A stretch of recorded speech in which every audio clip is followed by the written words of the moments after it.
everyone, how are you doing? I hope you're doing well from where you are. When I did this corset, I did a fair amount of research and I would love to share that with you today about what I have learned, hoping that it might be beneficial to you if you are looking to introduce yourself in corsetry.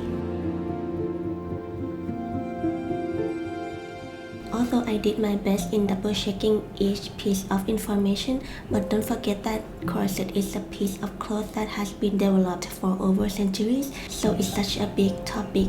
I encourage you to double check each information yourself. That might point you into doing a deeper research on the component of corset that you are interested in.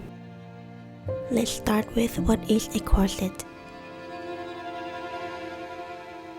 A corset is a structured garment designed to shape and support the torso, unlike an ordinary top or bodice. A corset is a piece of garment that has internal structural elements on it, such as boning and lacing and so on, which these elements allow it to create and maintain a specific silhouette, at the same time distributing tension across the body. Let's start with the usage of the corset. So the usage of the corset that we are familiar with is, of course, to create or shape the body into the fashionable silhouette of its time. For instance, during the 16th to 18th centuries, the fashionable silhouette was the conical torso. But during the Regency era it was the high bust with a natural waist, or in Victorian the silhouette that is fashionable was the hourglass shape, and when we transition into the Edwardian era, the S-bend or pigeon front became the fashionable silhouette of its time. So the fashionable silhouette is something that keeps changing depends on each time and era. So as you can see, corset is a piece of historical garment that has continuously developed throughout the history. Corsets can also be used as a foundation garments underneath an outfit. For example, a built-in corset underneath a dress can be used to achieve a particular silhouette, but it's something that remains hidden beneath the outer garment so you cannot see it from outside.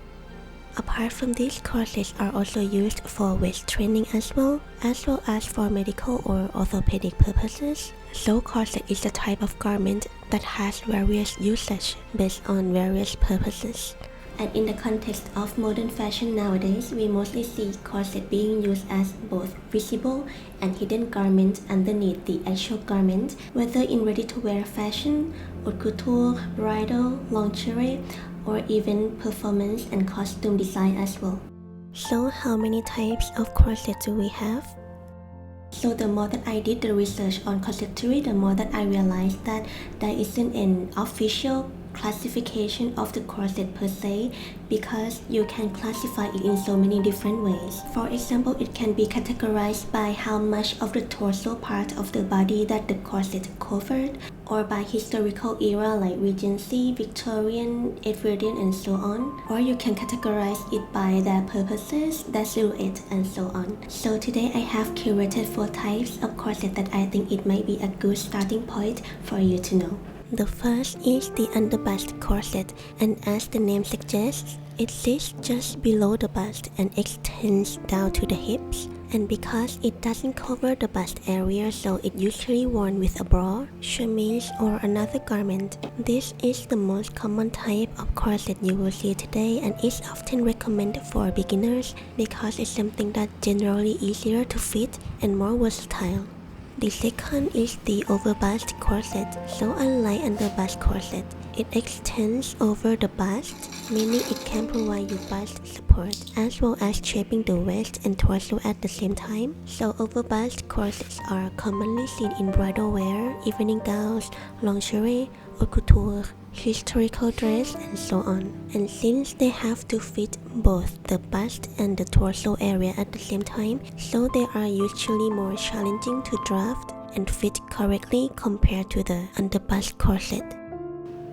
And next is the waist cincher. So this type is a much shorter corset that focuses mainly on shaping the waist because it doesn't extend very far over the ribs or hips, so it offers less overall support than the full-length corset. And finally, we have historical stays, because nowadays we familiar with the word corset, but before the word corset become widely used, structured garments from the 16th to the 18th centuries were commonly known as stays. And unlike the Victorian corset that many people imagine today, stays were designed to create a smooth conical silhouette rather than an hourglass shape, so they represent an earlier stage in the evolution of corsetry. Now it's time for the anatomy of a corset. Although corsets come in many different styles and constructions, but most structural corsets share the same fundamental components. So first, let's start with the corset panels. So a panel is one section of the corset pattern, and when all the panels are sewn together, that is when they create the three-dimensional shape of the corset. You can think of it like this: more panels meaning more control over the shape and fit, but fewer panels will create simpler construction but less precise in shaping. So instead of forcing one large piece of fabric to curve around the body, the shape of the corset is created gradually through many smaller pieces, which are the corset panels. So how many panels should a corset have? It really depends on the design, the silhouette, and the effect that you'd like to achieve. For instance, you can have 6-panel corset, which is 3 panels per side, right? And that is for moderate shaping. Or 8-panel corset for a better fit. Or you can have 6-panel, 12-panel. Or sometimes you can even see 14 to 16 or more panels in bespoke corsetry or in highly complex silhouettes, because they are required more precision and control in shaping. But one thing to keep in mind is that when the corset has more panel, it doesn't necessarily mean it's a better corset. But the thing that makes corset better will be more in the fitting of the corset and the pattern of the corset itself. Having more panels just allow you to adjust your corset easier. Because imagine if you want to adjust the shape of something, and if you had only 1-2 panel, just an example, you cannot do much about it. But if you adding more panel, you can sculpt it easier because there is more dimensions for you to play with. So that is the benefit of having more panel for the corset. So for this petal corset in particular, I choose a 12-panel construction because I want to achieve a slight flare at the bottom of the corset, which helps to accentuate the embroidered panels in this area here. Therefore, having 12 panels serves my purpose in that sense. Now let's talk about the fabric layers of a corset. So usually we will have the fashion fabric, which is the outer layer. So it is something that's chosen based on the visual appearance of the design rather than its strength. For example, you can use lace, cotton, jacquard, satin, whatever type of fabric that suits your concept and design. Like for my corset here, I'm using satin as the fashion fabric. So you can think of this outer layer as the skin of the corset. And what if your fashion fabric is quite delicate? So you might also want to add another layer underneath your fashion fabric, which is called underlining. The job of underlining is to give fashion fabric more stability and body. And this is especially useful if you are working with fabrics such as lace or silk satin, which give a beautiful appearance but at the same time can be quite soft, slippery, or prone to shifting. So the way that you use it is by basting the fashion fabric and the underlining together first so that they behave as one single layer. And once they are basted together, now each pattern piece will treat it as one piece throughout the construction process. And this underlining will help prevent the fabric from shifting, keeps the seams accurate, and makes your corset much easier to sew. And for my corset, I'm using organza as the underlining for my satin fabric as well.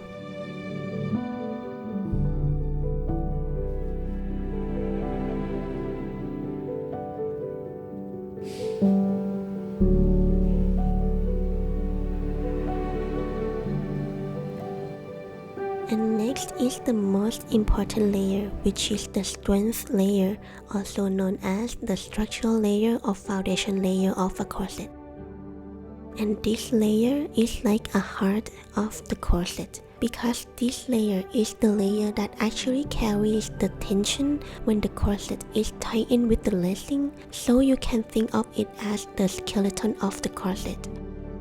So let's imagine this together. When you tie in the laces, now the corset is constantly under tension. And if this structural layer were made from the fabric that stretched too easily, so it wouldn't be able to maintain the shape of the corset properly because the fabric is too mellow, too soft to stay in shape, and it could eventually distort or even fail over time. So that is the reason why the structural layer needs to be made from a strong and stable fabric to prevent stretching and maintain the overall shape of the corset when you wear it. So what type of fabric that is the most suitable for this kind of purpose? There is this fabric that is developed specifically for corsetry, which is called couture. So ideally couture would be the fabric you would use for your corset, but unfortunately I cannot source couture from where I live. So I did a further research about what is the best alternative that I could source locally, and I find this type of fabric, which is what I'm using here in my tool, cotton canvas. Although it's not an ideal option as couture, but it still performs well under the stress and tension that it has to carry for the structural layer of the corset. And another optional layer you can add is batting. So the purpose of batting is to add softness and smooth out the silhouette to create a more sculptural shape. You will often see this technique in haute couture, where designers use cotton batting or other padding materials to achieve beautifully rounded and seamless transitions under the outer fabric. For example, you can use dormet, ice wool, lamb's wool, wool felt, or cotton batting. But polyester fiber fill is generally avoided in corsetry because it's something that flattens unpredictably under tension and it traps heat as well. And finally, the final layer is the one that sits against your body when you're wearing the corset, which is lining. So all the internal construction and seam allowances are hidden beneath this lining. So lining also provides the greater comfort when wearing a corset, and it also gives the interior a clean, professional finish as well. So this is what each layer looks like before they are put together.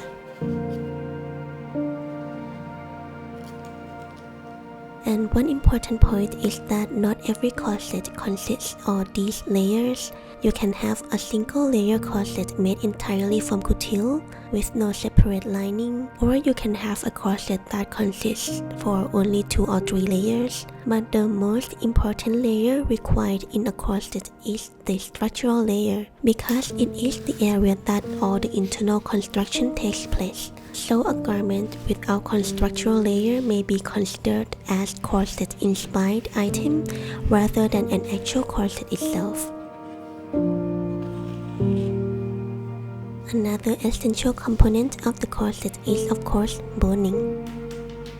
There are different types of boning. How we choose it is based on what suits each design the most. In contemporary corset making, the boning types you will encounter most often are much fewer than the historical ones. So the first type of boning that is commonly used in modern day corsetry is spiral steel boning. Spiral steel boning is the type of boning that can bend in every direction. It is flexible and comfortable against the body, and because it can bend in every direction, so it follows the curve easily.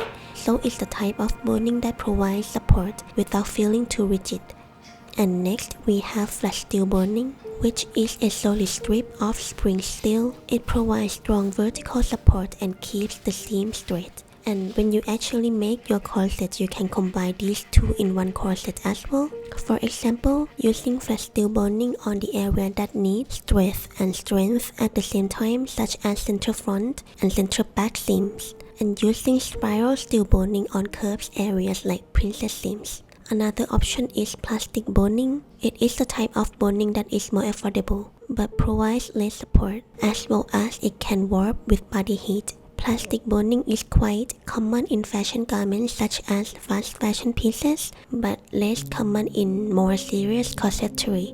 And finally, there is a see-through boning, also known as Richelin or polyester boning. This is a flexible woven boning that allows you to stitch directly through it to attach it to the garment. So it's very quick and easy to apply, lightweight, flexible, and because it's already sealed through, so it doesn't require making separate boning channels later on. However, the downside is that it provides less support and it won't create strong waist reduction. So this type of boning is more of a general garment boning rather than true corsetry boning. And since we already have boning, we also need boning channels.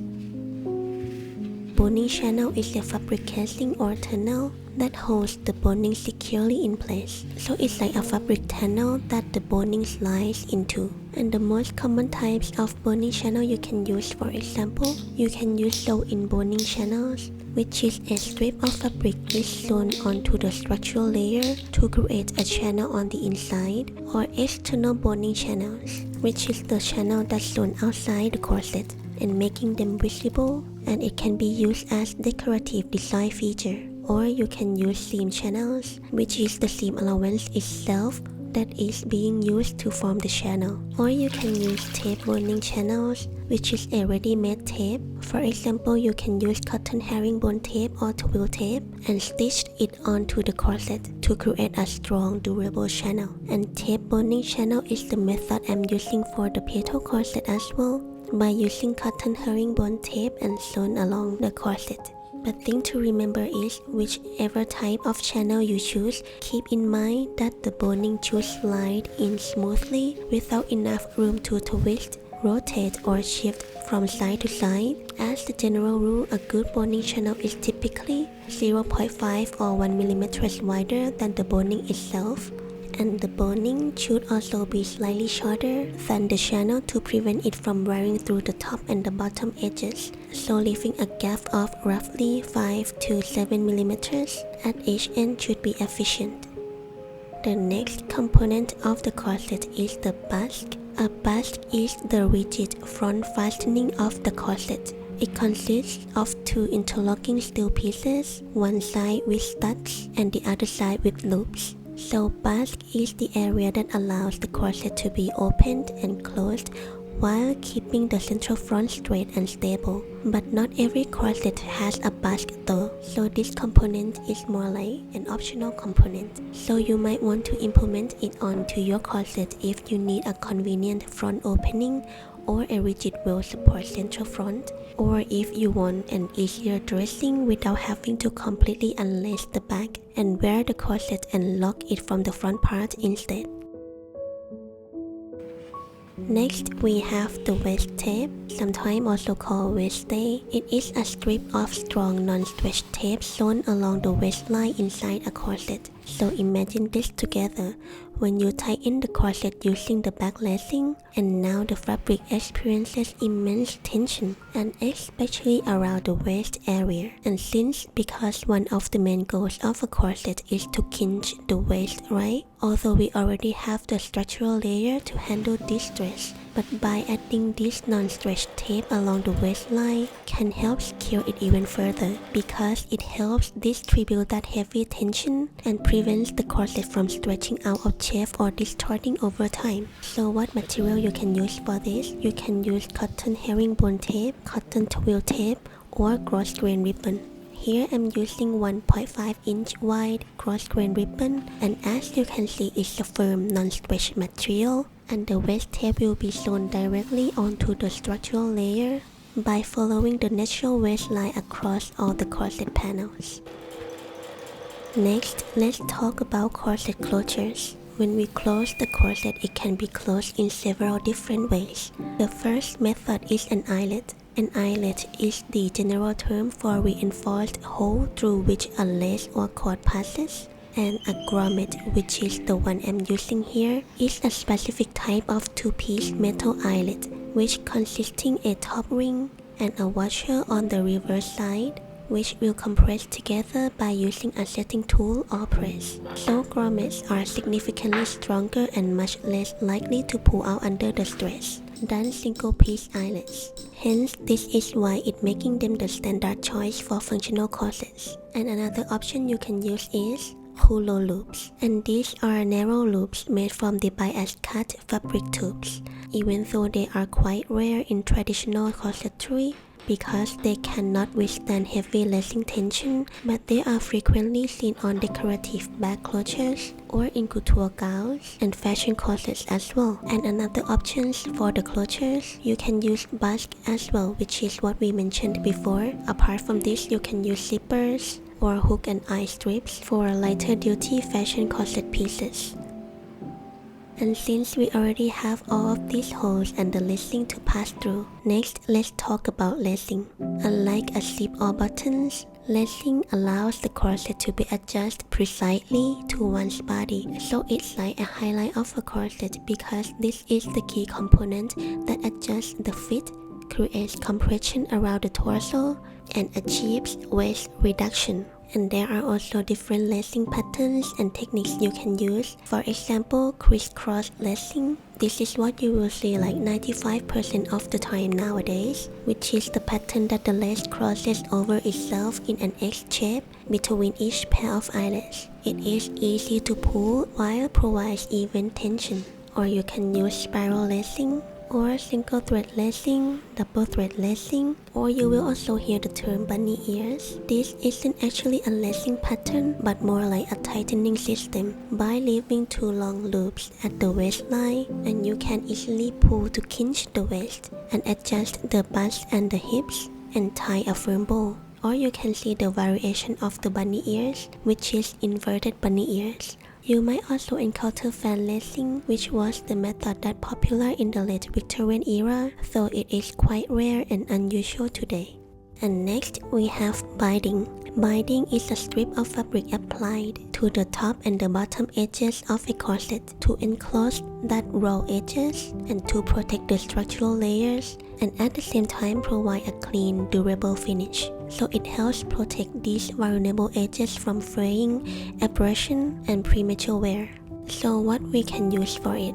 The most common choice is a bias cut binding, whether made from the cell fabric of a corset, or the alternatives like bias cut silk, cotton, or satin. Because bias tape has a natural stretch, so it curves smoothly around the top and bottom edges without puckering. You can sew it entirely by machine, or you can hand sew it, or even combine both by machine stitching at the front and hand stitching on the interior side as well.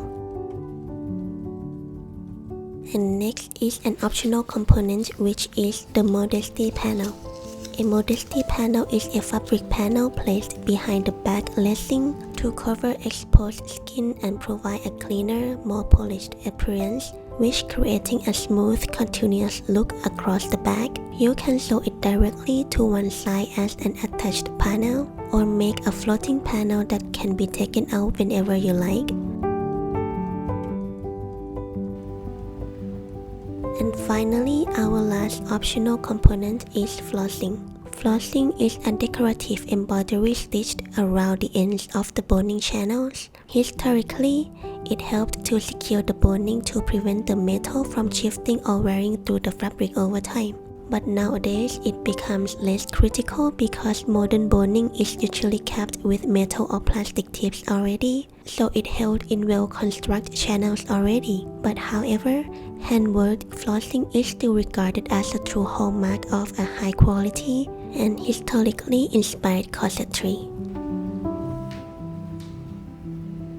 So how does the corset actually work? As you can see already, there are so many components in just one corset, and every component has its own contribution for the mechanic of the corset. When you're wearing a corset, it's not just a waist tape that carry all the tension, or it's not just a boning part that carries all the tension. So let's look at how all of these components work together. Let's imagine together, now we have a complete functional corset. So the first thing that we will do when we wear a corset is we will pull the back lacing. Now the lacing creates that initial force. However, the lace itself doesn't shape your body. It just simply creates tension. It's the same like pulling a rope around your body, and it doesn't create any ideal shape around the torso. And then that tension that lacing creates, now it transfers directly into the grommets. So if the grommets are poorly installed, they will simply rip straight out of the fabric under the pressure, which is why they need to be strong enough to anchor that force. And then from the grommets, Now the structural layer receives the load. The outer fashion fabric isn't designed to carry this load. It cannot handle that load and tension over time, and that is why the structural layer that made from heavy-duty fabrics like coutil or cotton canvas absorbs almost all the force from the lacing. And now all that tension starts to concentrate around the natural waist, so without extra reinforcement, the corset would slowly stretch out over time. And this is when the waist tape comes into play. The waist tape helps prevent the waistline from expanding under repeated tension as you wear the corset again and again. And what is the role of the boning? The boning will spread that tension and load vertically throughout the entire corset because the pressure and tension has to go somewhere. So without boning, the fabric would just wrinkle, buckle, fold, and collapse. And that being said, boning doesn't squeeze you. It supports the fabric so the fabric can apply smoothly in even compression. So, what creates the hourglass silhouette or your ideal silhouette? And that is the pattern. Imagine if you install boning into a normal t-shirt and wrap it around your body with lacing on the back. It wouldn't magically create an hourglass shape, right? Because the pattern isn't cut for that silhouette from the start. And that means the boning is the component that forces the pattern to maintain in its intended shape, while the corset pattern itself is what creates the hourglass silhouette. And once all this tension is distributed layer by layer, now the outer fashion fabric simply just follows the engineered structure underneath.